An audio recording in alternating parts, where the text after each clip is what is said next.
하나님 말씀은 시편 11편 함께 보겠습니다.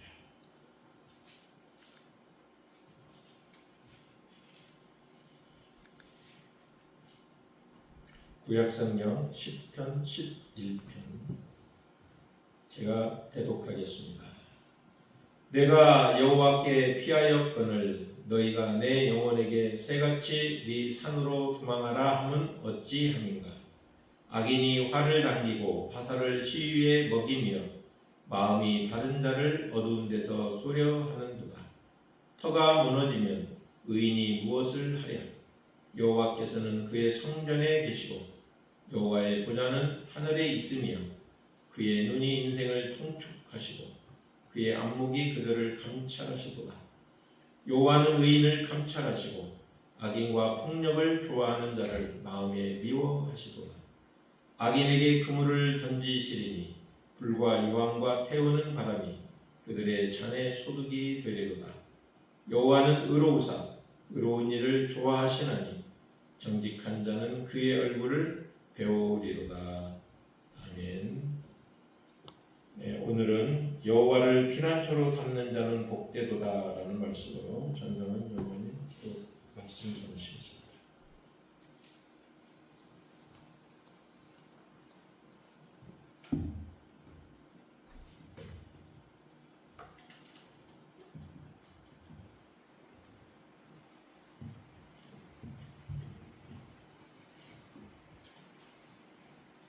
기도하시겠습니다.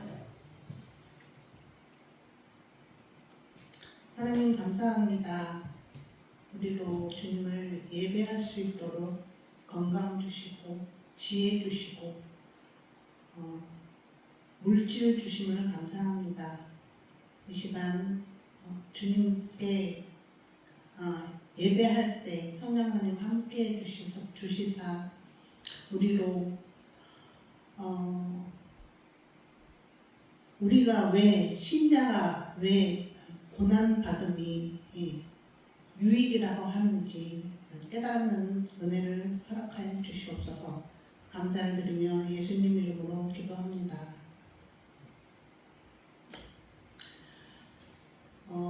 시편을 보면 여호와께 피하는 자는 복이 있다.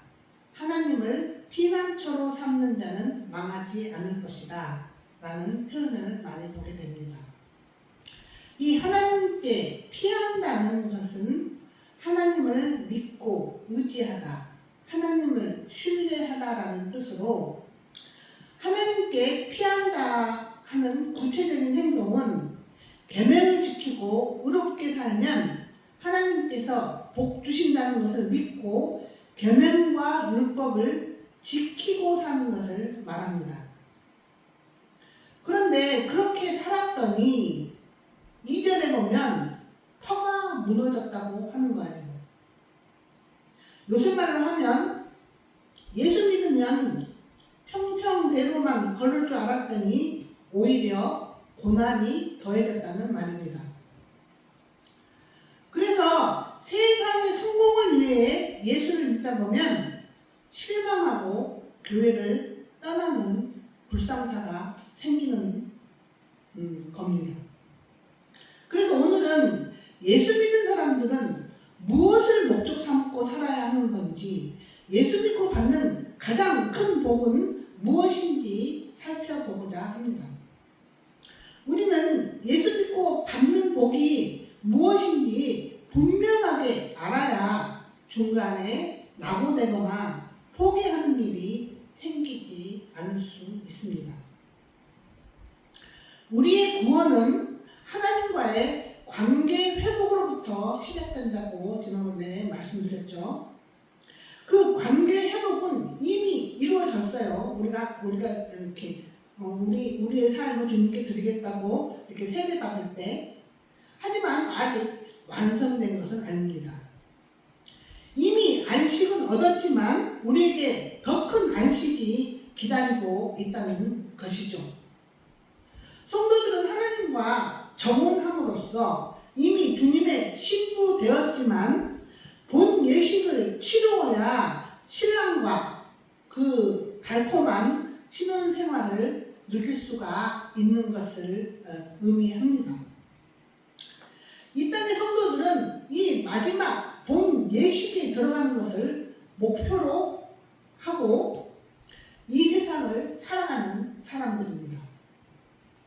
그래서 이미와 아직 그 사이에 긴장 상태에 있는 성도들은 정말 하나님만 사랑하기로 결단한 정결한 신부인가를 검증받는 기간 안에 살고 있다는 것을 잊지 않아야 하는 거예요. 보통 그 테스트는 고난을 통과하면서 치루어지게 됩니다. 그래서 부부가 서로를 진심으로 사랑한다는 것을 어떤 때 알 수 있느냐 하면은 그들의 삶에 고난이 닥칠 때 어떻게 반응하느냐를 보면 알 수 있다고 하는 것입니다.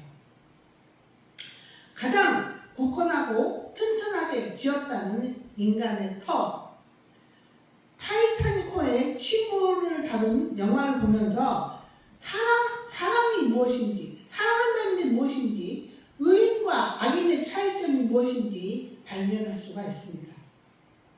자기가 살려고 노인을 밀치고 그 보트에 오르는 악인이 있는가 하면 한 사람만 겨우 용납할 수 있는 나무 판자 위에 사랑하는 여자를 올려주고 자기는 차가운 물속에서 얼어 죽어가는 의인도 등장합니다. 그래서 예수 믿은 성도들에게는 고난을 통과하는 것이 필수 과목처럼 생각을 해야 하는 거예요.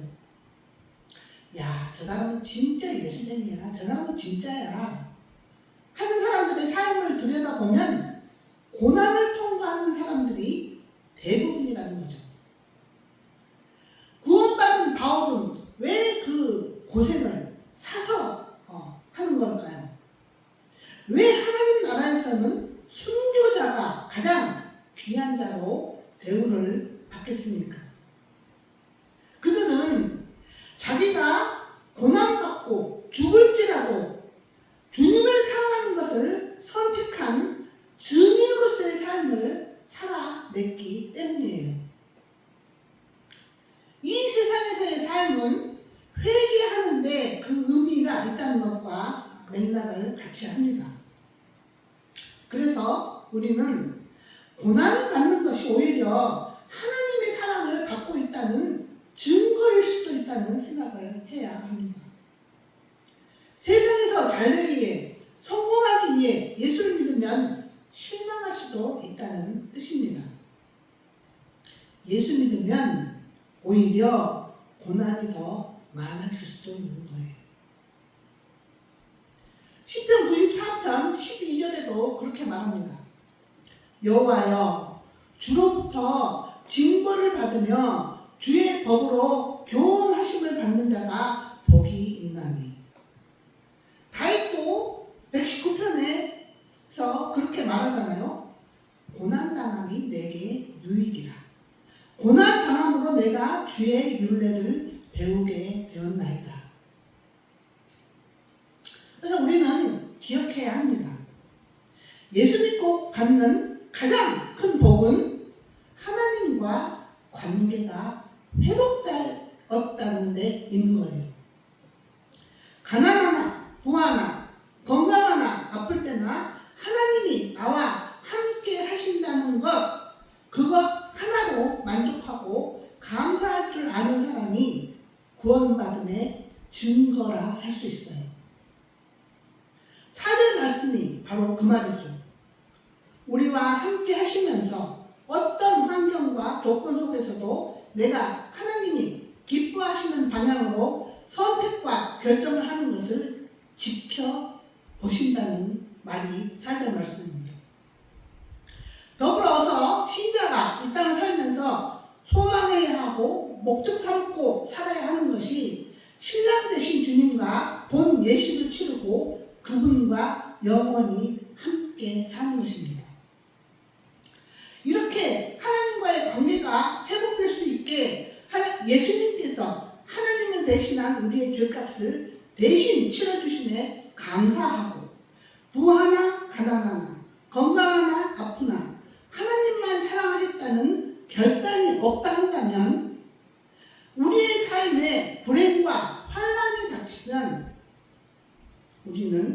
불평과 원망을 쏟아낼 수 있어요.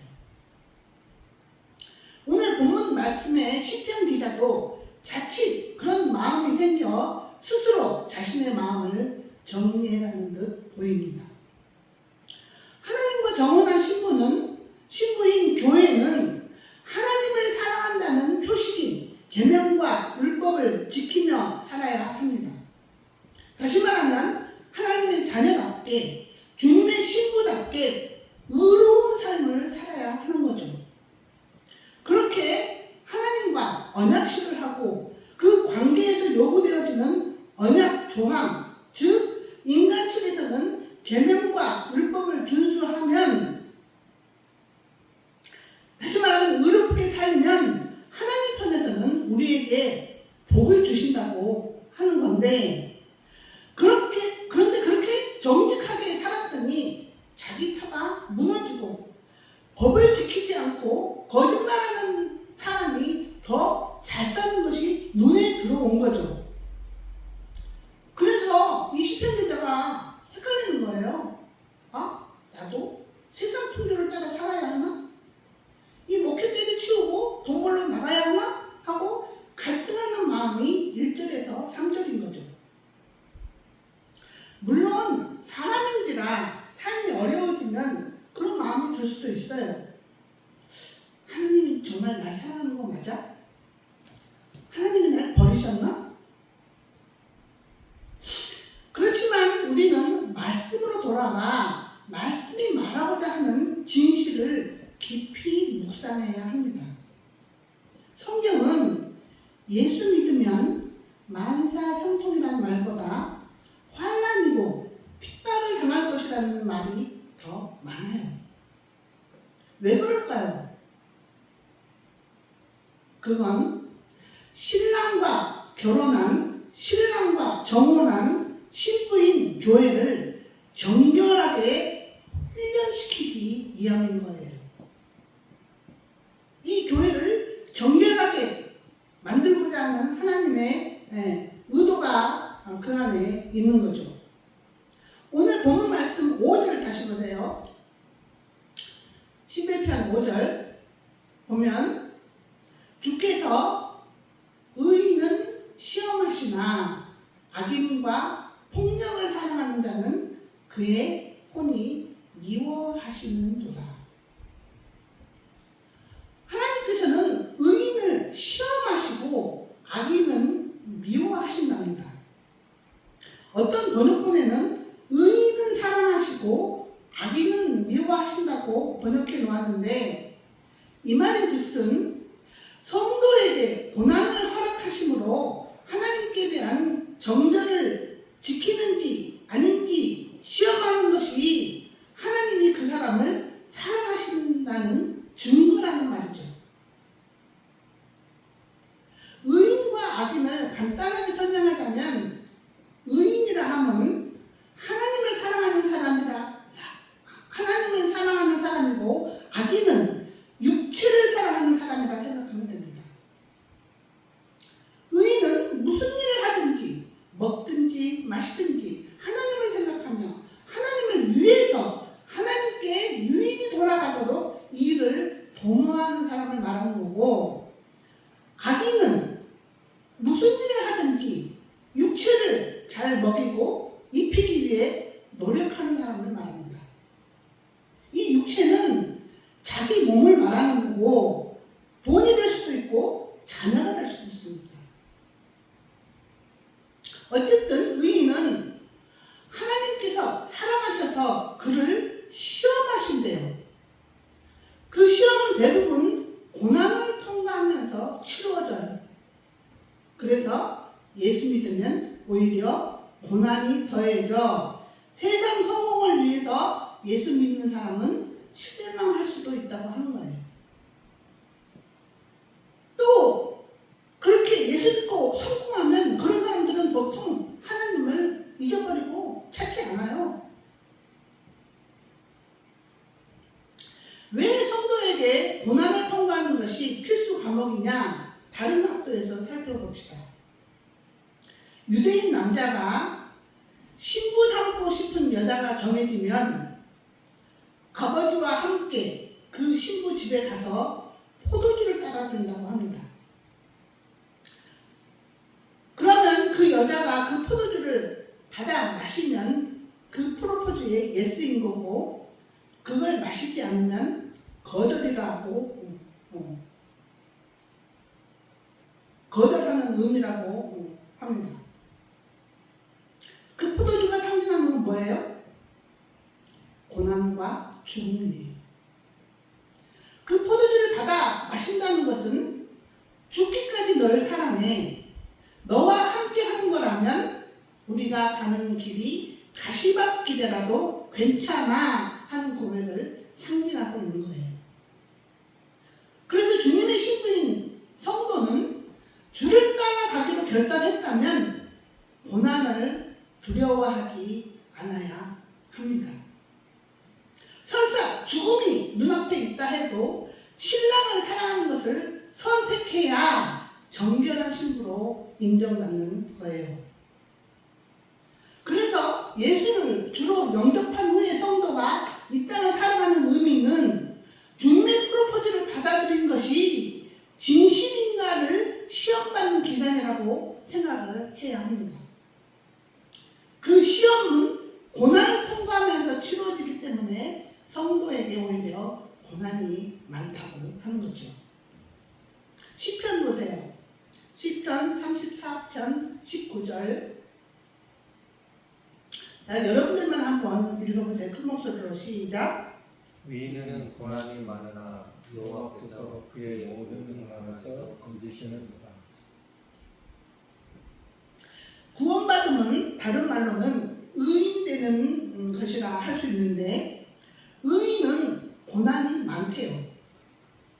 그런데 그런 고난 가운데 있음에도 죄 짓지 않게 하나님께서 건져주시고 하나님을 사랑하는 결정과 선택으로 하게 하여 영생 복락을 누리게 하신다는 말씀입니다. 또 신약에서도 한 구절 보십시다. 사도행전 14장 22절 말씀입니다. 시작. 제자들의 마음을 굳게 하여 이 믿음에 거하라 권하고, 또 우리가 하나님 나라에 들어가려면 많은 환난을 겪어야 할 것이라 하고,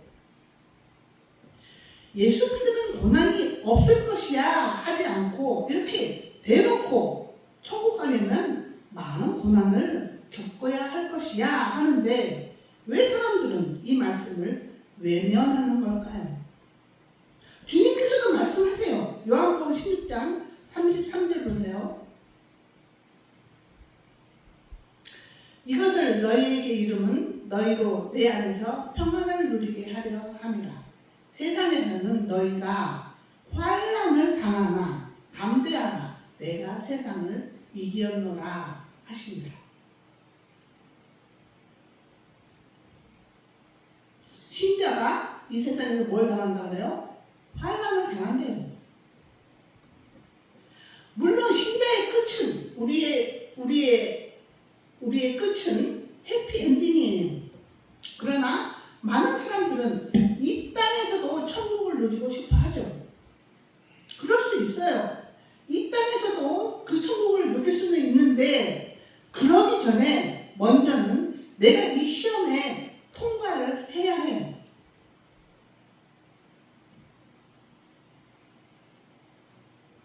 죽을지라도 주님을 사랑하는 것을 선택하겠다 하는 시험을 통과하는 것이 먼저라는 말이에요. 교회 안에 이런 사람들 분명히 있습니다.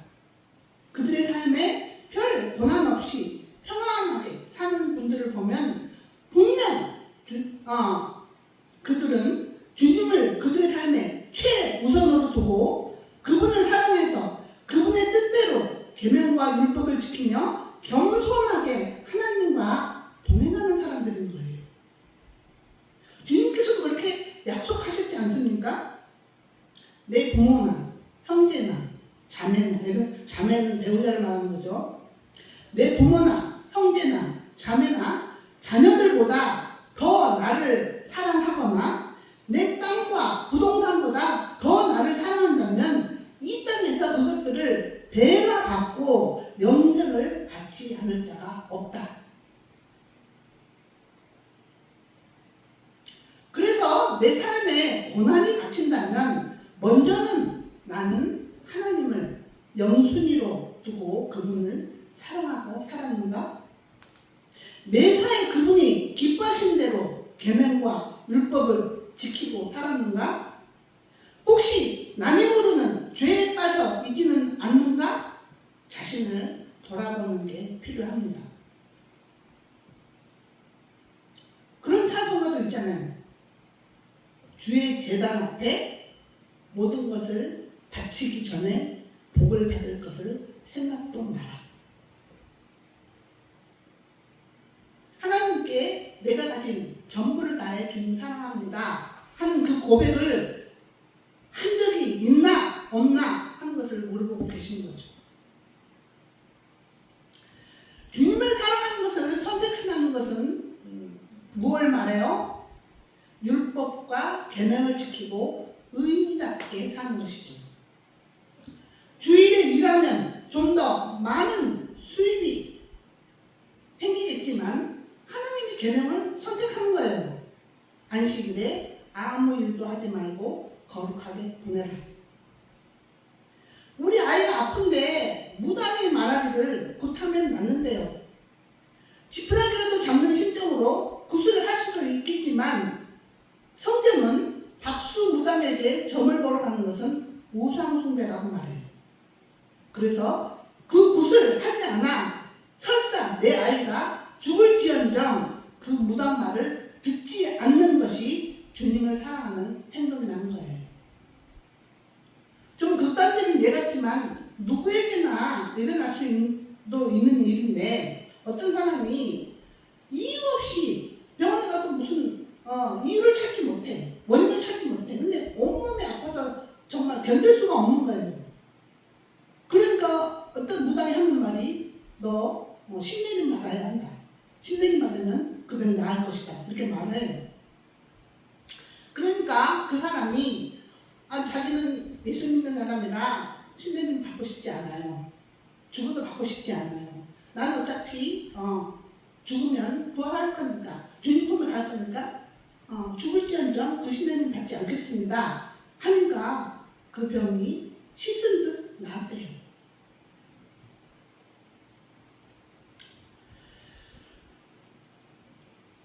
먼저는 내가 죽을지언정 죄를 선택하지는 않겠다 하는 결단이 필요하다는 말입니다. 우리가 병이 들거나 사업이 망하면 무엇 때문에 그렇게 불안해하고 두려워하는 거죠? 죽음이에요. 죽는 게 무서워 그렇게 벌벌 떨어요. 그런데 죽으면 죽지 뭐. 다 내려놓으면 오히려 편해집니다. 이 세상은 죄인들이 사는 감옥이라 박한 음식, 불편한 잠자리, 검소한 생활은 당연한 것이다. 죄인의 결국은 죽음이어서 언젠가 나는 죽을 것이다. 그런데 나는 이미 주님과 정원한 하나님의 신부이다. 죽음 이후에는 신랑 되신 주님이 나를 맞아주실 것이다. 하고 언제 죽음이 날 찾아와도 괜찮게 죽음을 받아들이는 자세가 필요합니다. 어떻게 그렇게 살 수 있어요?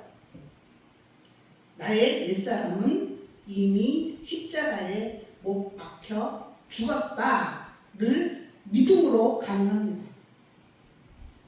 죽을 고비를 넘긴 사람들이 말하죠.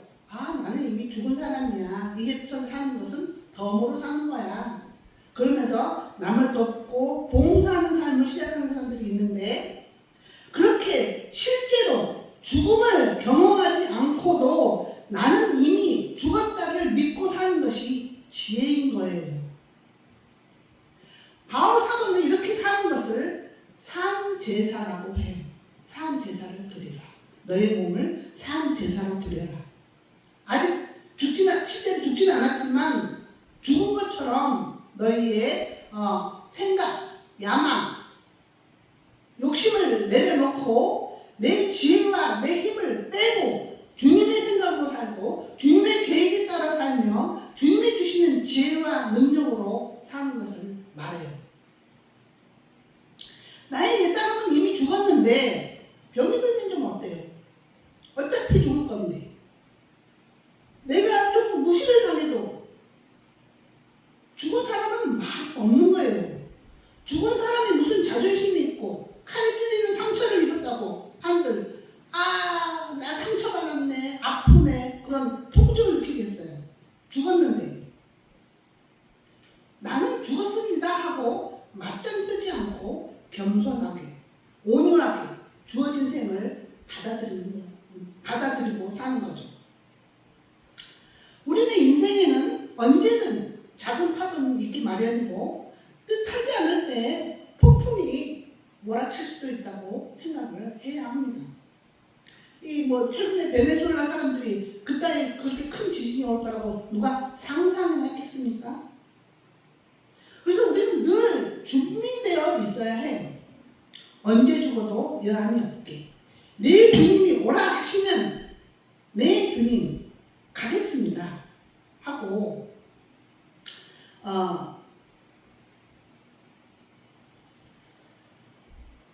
그럴 정도로 죽음을 준비하고 살아야 합니다.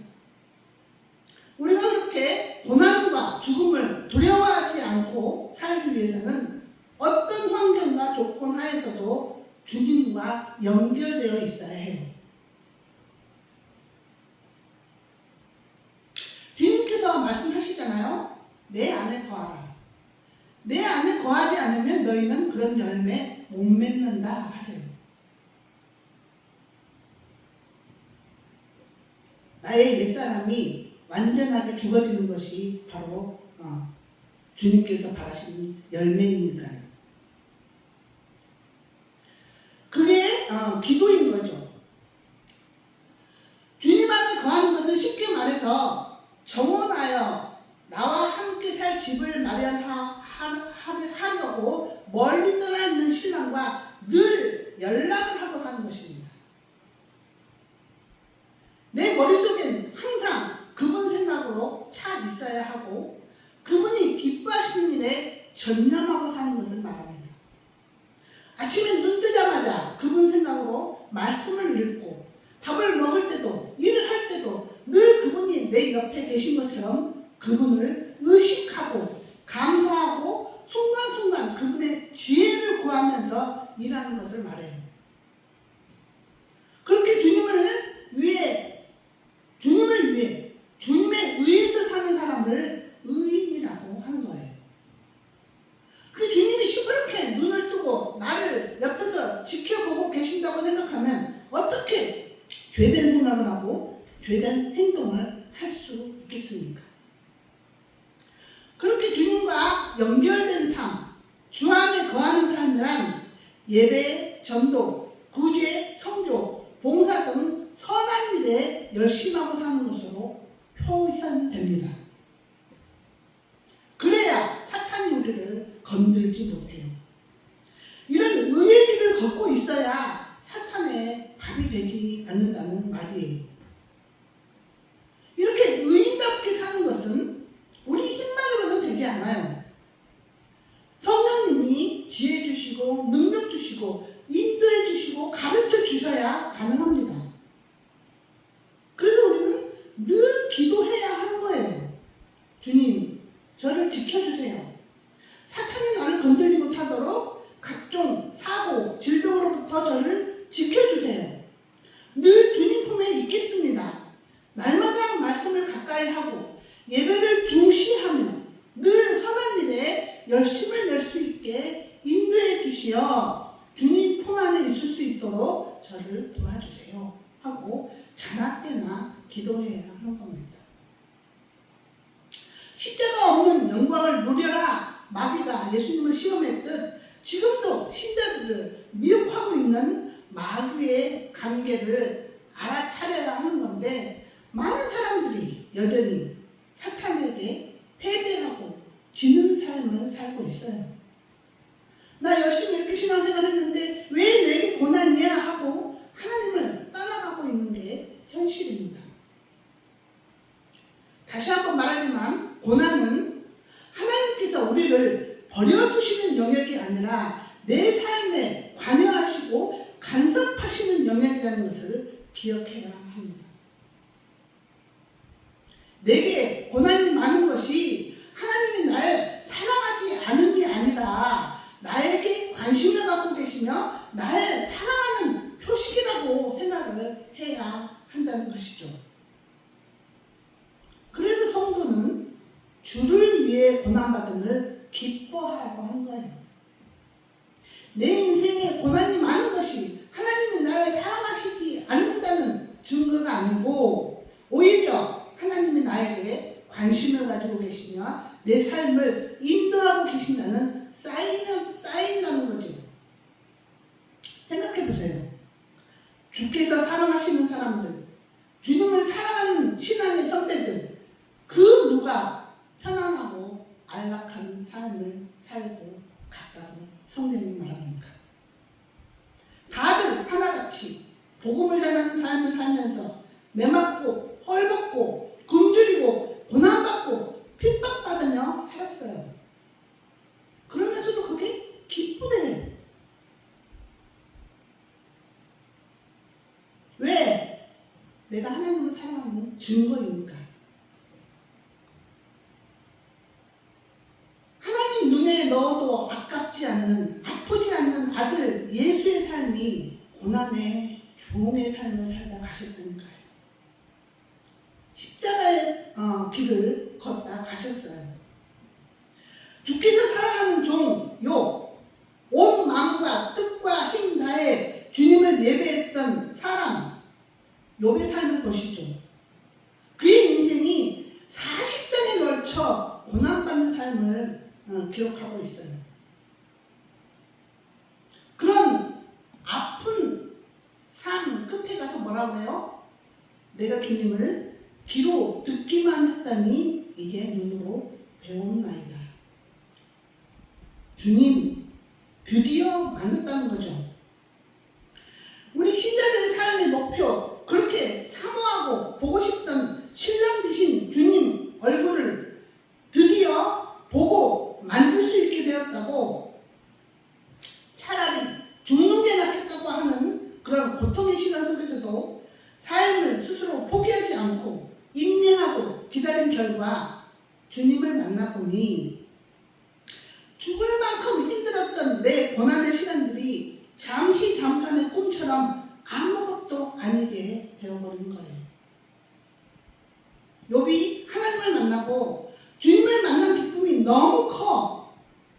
그가 지금까지 질문해왔던 왜 내가 그런 고난을 겪어야 했어요 하고 물어보지도 않아요.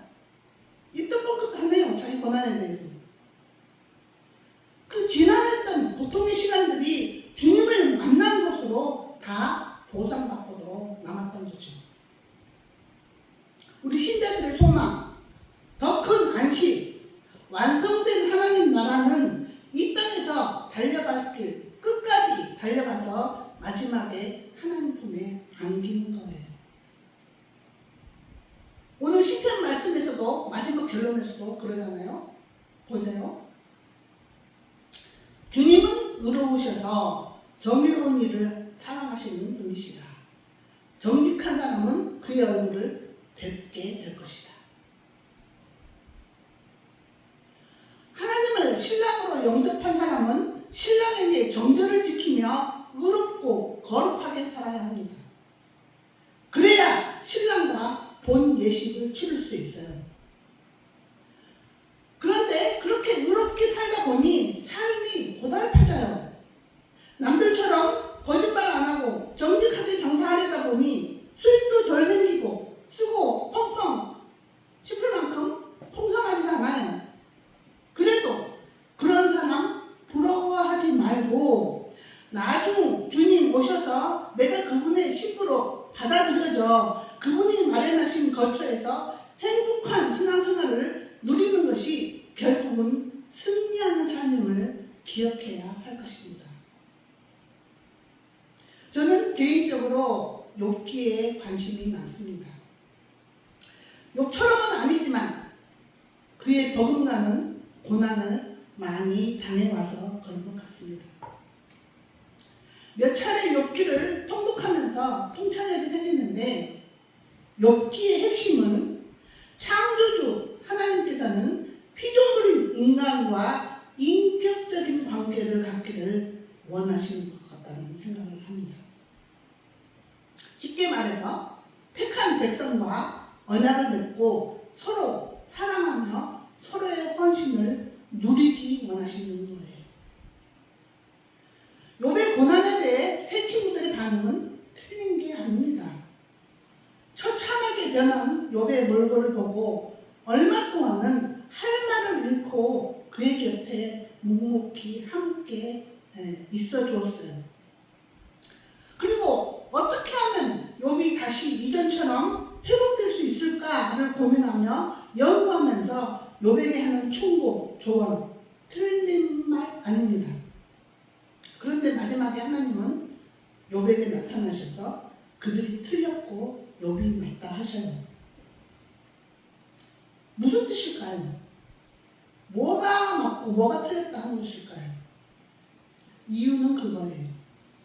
새 친구들은 하나님을 생명력이 없는 문자에, 논리에, 개념에 가두어 놓고 하나님을 기계처럼 대했다는 거고, 욥은 하나님을 문자에 갇혀 계신 분이 아닌 살아계신 분으로 대했다는 거예요.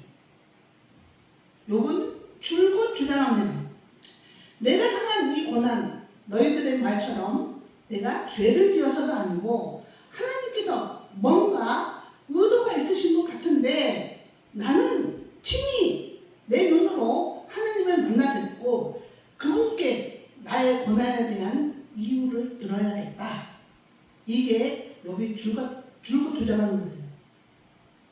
다시 말하면 인격이 없는 기계처럼 천편일률적으로 인간을 상대하는 것 아닌 논리와 문자에 갇혀 계신 하나님이 아닌 지금도 살아계셔서 각자에게 우리들 각자에게 맞는 방법으로 인격적으로 다가오시는 하나님을 만나 뵙고 그분께 자기 인생의 해답을 듣기를 원해왔던 욥을 칭찬하신 것이죠. 그래서 우리는 내 인생에 어려움이 닥칠 때 하나님께 내 인생의 해답을 듣기를 간구해야 합니다.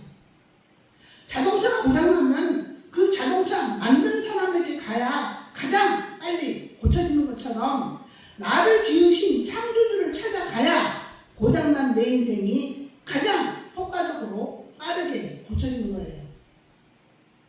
그렇게 긴 고난 중에도 기도하기를 쉬지 않고 인내하고 견디며 하나님을 만나 뵙기를 기다린 결과 마침내 하나님께서 욥을 만나 주시죠. 폭풍 가운데 하나님이 욥에게 말씀을 걸어오십니다.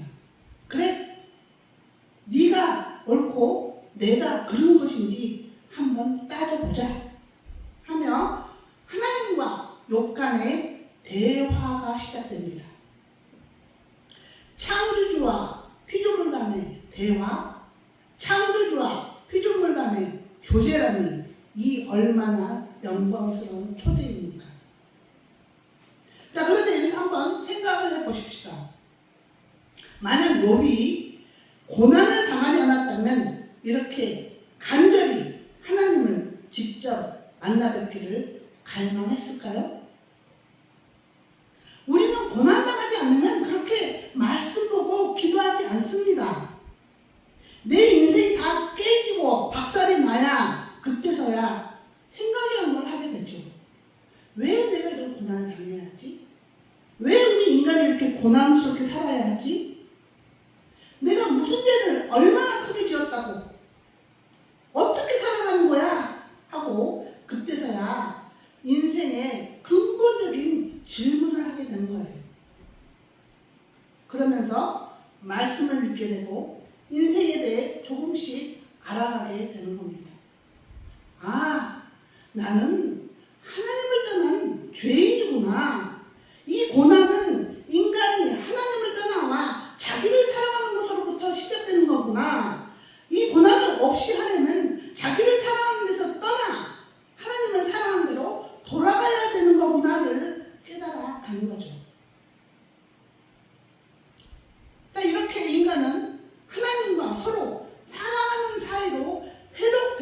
가야 참 행복을 누릴 수 있는 건데, 이 재결합의 프로포즈는 누가 먼저 시작했을까요? 하나님이십니다. 욥기 서두에 보면 사탄에게 욥을 시험하기를 허락하신 분이 하나님이세요. 이 말은 즉슨 하나님이 욥에게 먼저 프로포즈를 했다는 것을 의미합니다. 그 재결합의 프로포즈가 폭풍, 고난이라는 것이 문제이지만요. 말씀을 정리합니다. 우리가 살고 있는 이 땅은 죄인된 인간에게 회개하라고 주어진 광야 같은 세상입니다. 사탄은 우리의 회개를 해방하기 위해 때로는 화려한 삶으로, 때로는 죽음 같은 고난으로 우리를 유혹하고 핍박합니다. 그럼에도 불구하고 어떤 환경이나 조건 하에서도 하나님이 기뻐하시는 결정과 선택을 하고 살며 그 결과가 어떠하든 후회하지 않는 삶을 살아갈 때 우리는 결국 승리하여 하나님 품에 안기게 될 것입니다. 먼저 그 길을 걸어가신 예수님을 끝까지 따라 살며 홀로 그 길을 걸어가라고 우리를 내버려 두지 않고 성령님을 보내신 하나님께 감사하며 성령님과 함께 이 광야 같은 세상을 넉넉하게 견디며 달려갈 길 끝까지 달려가 마지막에 승리하는 저와 여러분이 되기를 축원합니다. 마지막으로 오늘의 말씀 생각하시면서 찬송가 327장 같이 찬양하시겠습니다.